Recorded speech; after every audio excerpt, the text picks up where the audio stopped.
Hi, everyone. Yeah, this is an honor for me to talk about a journey for me that's been 27 years in the making and still ongoing. I'm your host, Chris Edwards, one of the co-founders of the Third Floor. And later on during the discussion, immediately to follow, I'm very pleased to join forces with Hamilton Lewis, who's one of our esteemed heads of creative and a veteran visualization supervisor. So we are the world's most prolific visualization studio. We've been at it for over 20 years, different forms of visual storytelling. We're probably best known for the feature films and television content that we helped to design with directors and all types of crew all around the world. But I wanted to point out that we don't just work on film and television, although it's our mainstay. We do work in themed entertainment, we do architecture, we design music videos, we work in video game cinematics, all kinds of different ways to visualize stories and experiences. So real quick, going down memory lane, I've been in the animation industry from the very beginning. This is my first job out of school. Can you see me with the Planet Hollywood t-shirt? So I was very lucky to get in because of a person that I worked with at Cinesite in Hollywood as an intern, Jinko Goto. She took a chance on me, gave me the interview of a lifetime. I ended up getting this job being part of the layout crew at Walt Disney Feature Animation on Disney's Dinosaur, which was a really pioneering show at the time. Also had the opportunity to work on Treasure Planet. And so without further ado, I know why you've come here today is because you wanted to see my original demo reel. So here is come to rescue me at last.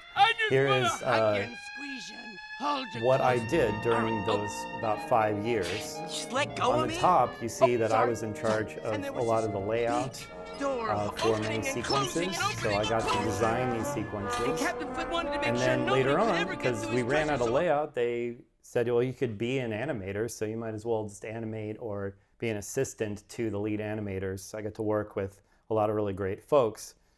As you can see here in Treasure Planet on the other side, I worked for a guy named Oscar Orita and also Glenn Keane.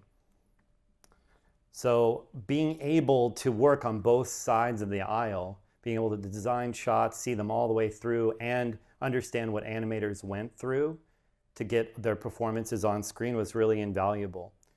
And it was really the first time during those 5 years that I realized the full power of real-time iteration. Right? The ability to build a vision up step by step and to make those refinements in real time in collaboration with the creators. So I took that enthusiasm that there has to be so much more we can do with this to this guy, George Lucas, at the Skywalker Ranch. And we were really blessed to be joining this team of like-minded souls that were all working for George Lucas, who was also a kindred spirit, because he knew that this was definitely the way of the future, the way to design a project step by step, and to have the confidence going into production with the cinematography well thought out, and at least giving you really good direction for every crew member that was going to come on afterwards. So we went, after those 2 years, into the process of creating our own company. And that's when all the challenges started to begin. As a startup, the first challenge, of course, is to fund the operation. So I had to get a second job. I worked at Sony ImageWorks, not too far away in Culver City. I was a layout artist once again, and had a great time there during the day. And then as my coworkers were getting tired, I would go for my second job and work at the Third Floor just down the street from here. But again, this is so important for me because I got to see another very viable pipeline in traditional feature animation. It was a slight variant from what we were seeing at what